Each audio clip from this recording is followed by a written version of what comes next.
Subscribe to Color Frames.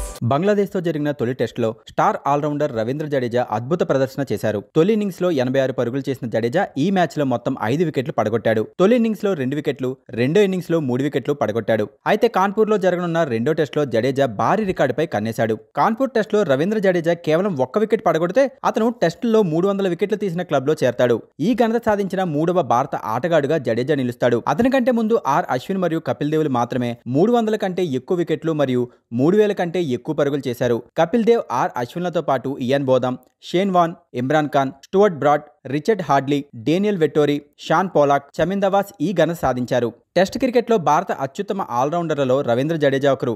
అతను దాదాపు ఒక దశాబ్దం పాటు టెస్ట్ జట్టుకు మూల స్తంభంగా ఉన్నారు. ఇప్పటివరకు జడేజా 73 టెస్టుల్లో 106 ఇన్నింగ్స్ లో 4 సెంచరీలు, 21 హాఫ్ సెంచరీలతో పాటు 3122 పరుగులు చేశాడు. అతని అత్యధిక స్కోరు 175. 13 సార్లు 5 వికెట్లు తీగా 299 వికెట్లు తీశాడు. 197వ వన్డేలో 132వ ఇన్నింగ్స్ లో 2756 పరుగులు చేశాడు. ఇందులో 13 అర్ధ సెంచరీలు ఉన్నాయి. వన్డేలో అతని అత్యధిక స్కోరు 75. ఈ ఫార్మెట్ లో 220 వికెట్లు తీశాడు. 74 టీ20 మ్యాచ్లాడి 41 ఇన్నింగ్స్ లో 515 పరుగులతో పాటు 54 వికెట్లు పడగొట్టాడు. ఇటీవల టీ20 ప్రపంచ కప్ గెలిచిన అనంతరం జడేజా టీ20 క్రికెట్ కు వీడ్కోలు పలికాడు. కుర్రాళ్లకు అవకాశాలు లభించాలంటే టీ20 ఫార్మెట్ ను వదులుకోవడమే సరైన నిర్ణయమని భావించారు టీమిండియా స్టార్ ఆటగాళ్లు రోహిత్, కోహ్లీ, జడేజా. ఆ మెగా టోర్నీ ముగిసిన వెంటనే స్టార్ ప్లేయర్స్ ఈ పొట్టి ఫార్మెట్ కి గుడ్ బై చెప్పారు. ప్రస్తుతం ఈ ముగ్గురు ఆటగాళ్లు వన్డే మరియు టెస్టుల్లో కొనసాగుతున్నారు. వీడియో మీకు నచ్చినట్లయితే ప్లీజ్ లైక్ చేయండి, షేర్ చేయండి, కామెంట్ చేయండి.